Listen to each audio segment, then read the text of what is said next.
Dans cette nouvelle vidéo de cette série des exercices de langage C, nous allons créer un programme toujours dans la partie des fonctions qui permet de demander à l'utilisateur de saisir un entier. Puis le programme va définir ou bien va utiliser une fonction déjà définie pour compter et aussi afficher le nombre du chiffre qui compose cet entier saisi par l'utilisateur. Pour bien comprendre l'objectif de l'exercice, l'utilisateur va saisir un nombre n et le programme doit calculer le nombre de chiffres qui composent ce nombre-là. Par exemple, si l'utilisateur tape ce nombre-là, comme vous voyez là, on a 5 chiffres qui composent ce nombre-là et le programme, bien sûr, à l'aide d'une fonction qu'on va la définir, doit afficher dans ce cas-là 5.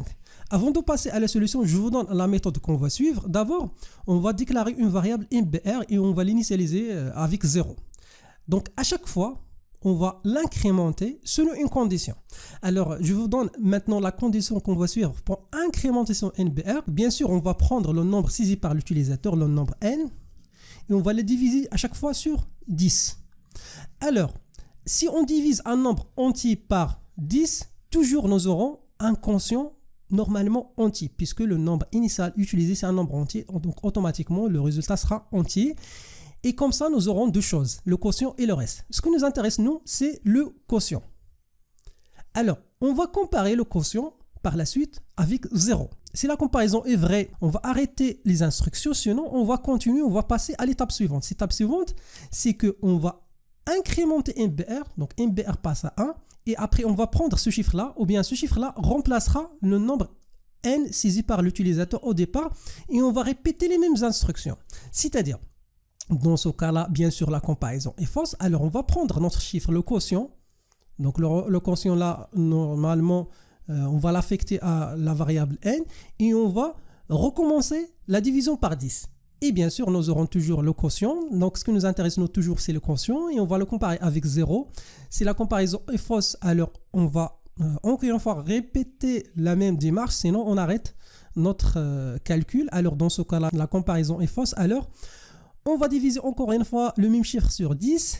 Voilà, comme ça. Alors, nous aurons le reste et le quotient. Après, on va comparer le quotient avec 0.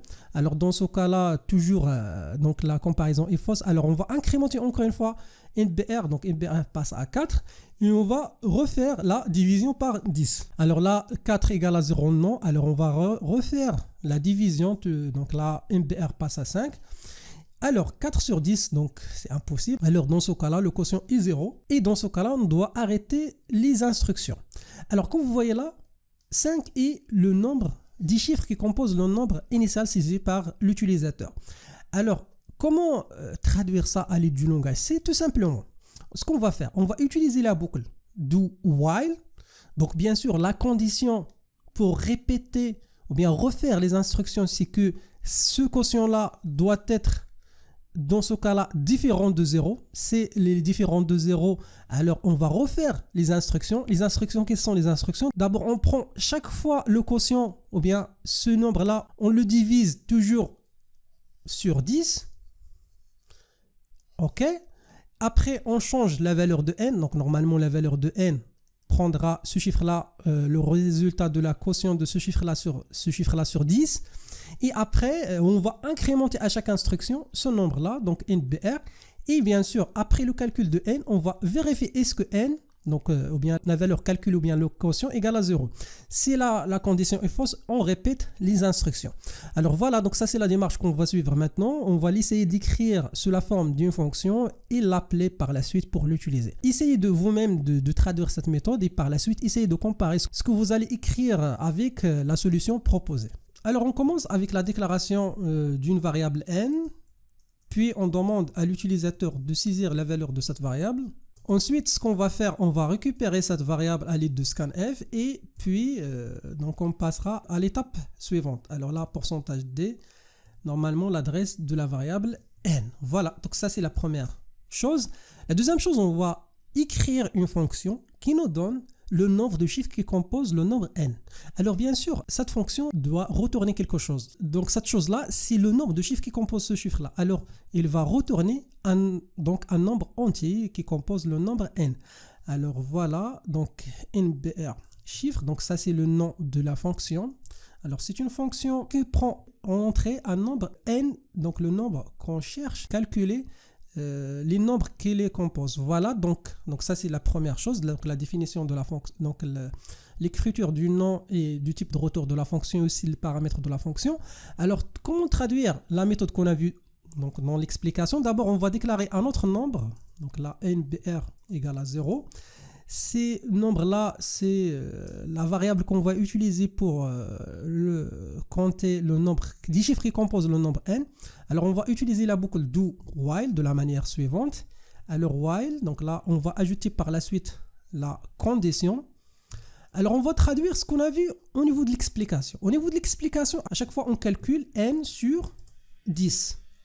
Alors là, on va l'affecter à une variable n, donc la même variable qui sera utilisée par la suite au niveau de la comparaison. Et on va faire la chose suivante, on va comparer n avec 0.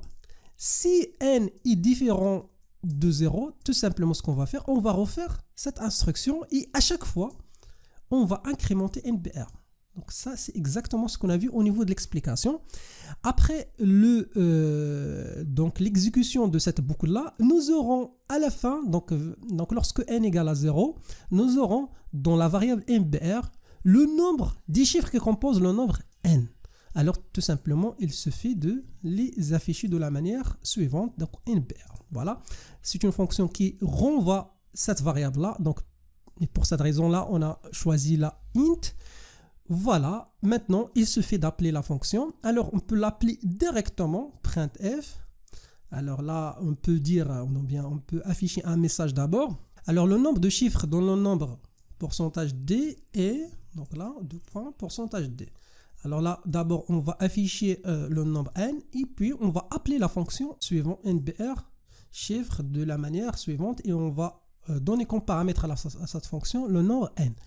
Voilà, comme vous voyez là, on a déclaré ou bien défini la fonction nbr chiffre qui renvoie le nombre du chiffre qui compose le nombre n. Et là, c'est tout simplement l'appel de cette fonction. Alors, on va tester là notre fonction. Alors là, on va exécuter pour voir est-ce qu'il y a des erreurs. Donc, pas d'erreur. Donc, on va saisir un nombre, par exemple, ce nombre-là. Normalement, la fonction doit nous renvoyer dans ce cas-là 4. Voilà le nombre de chiffres dans le nombre 4874 et 4. Voilà. On va essayer de choisir un nombre un peu grand. Voilà. Voilà, donc si on calcule le nombre de chiffres qui composent ce nombre-là, donc normalement, on va trouver 10. Et voilà, donc ça c'est la solution de cet exercice. Si vous avez d'autres solutions, d'autres propositions, merci de les partager dans la section des commentaires.